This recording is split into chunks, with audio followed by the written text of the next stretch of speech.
Johann Sebastian Bach wrote 15 of these inventions in 2 parts, together with 15 symphonias in 3 parts, as exercises for his oldest son Wilhelm Friedemann Bach. At first he just wrote them down in his little scorebook, and then he published them 1 year later, and there he writes as a foreword to the published version, "An honest guide, by which the lovers of the clavier, and particularly those who would desire to learn, are shown a plain way, not only, 1, to learn to play neatly in 2 parts, but also with further progress, 2, to play correctly and well in 3 obligato parts," that's the symphonias he's referencing, "and at the same time not only to obtain good musical themes, but also to develop them well.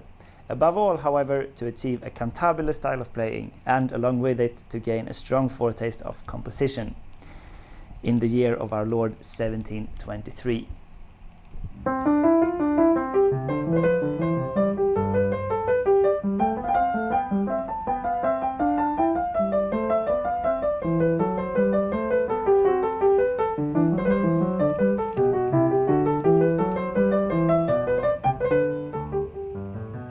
So in these times, the Baroque era, they had quite a different conception of music compared to later in history.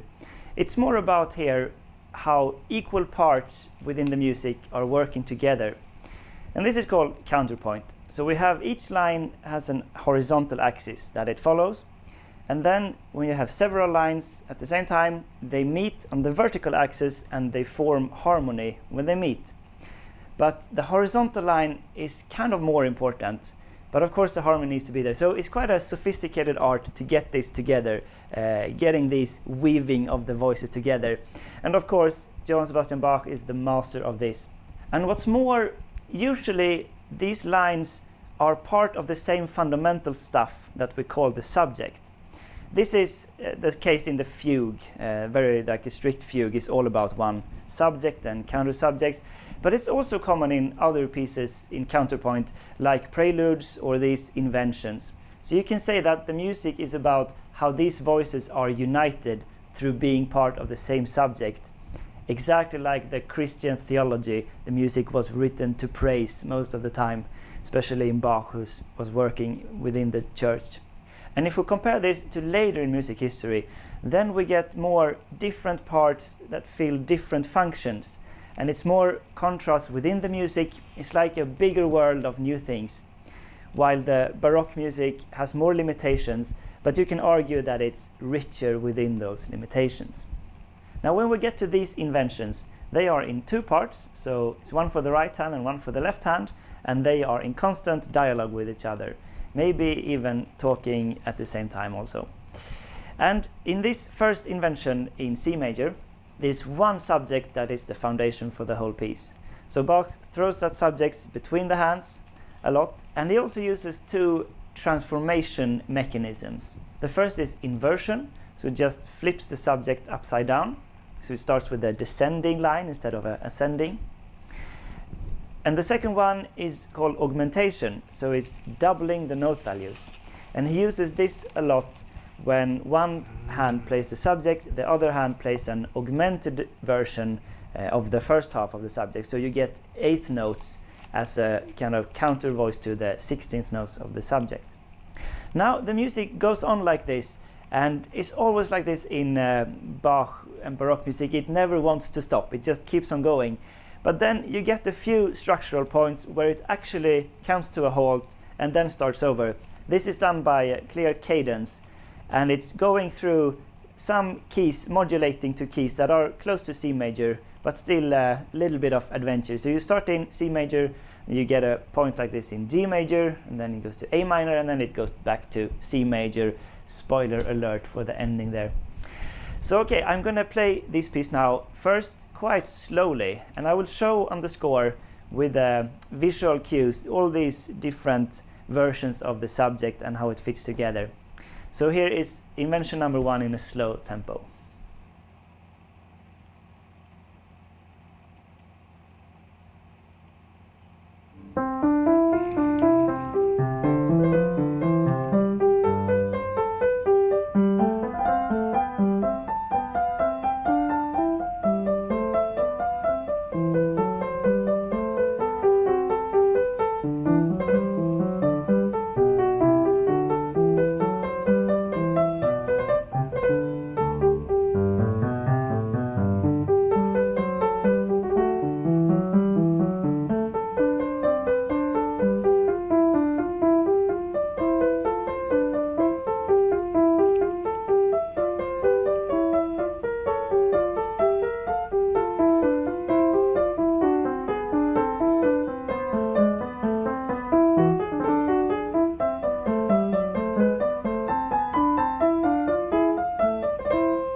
And now let's have it one more time in a more concert tempo now.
Thanks for watching Sonata Secrets. The Patreon shoutout goes to S. Lam and E. Silverrace. So in these times, the Baroque... That's interesting, this. I know about the subject, but this augment version, subinverted augment. That's interesting.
And now let's have it one more time in a more concert tempo now.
Nice. It's really short piece, but have some scene change, like movement in the song, short song. It's really nice.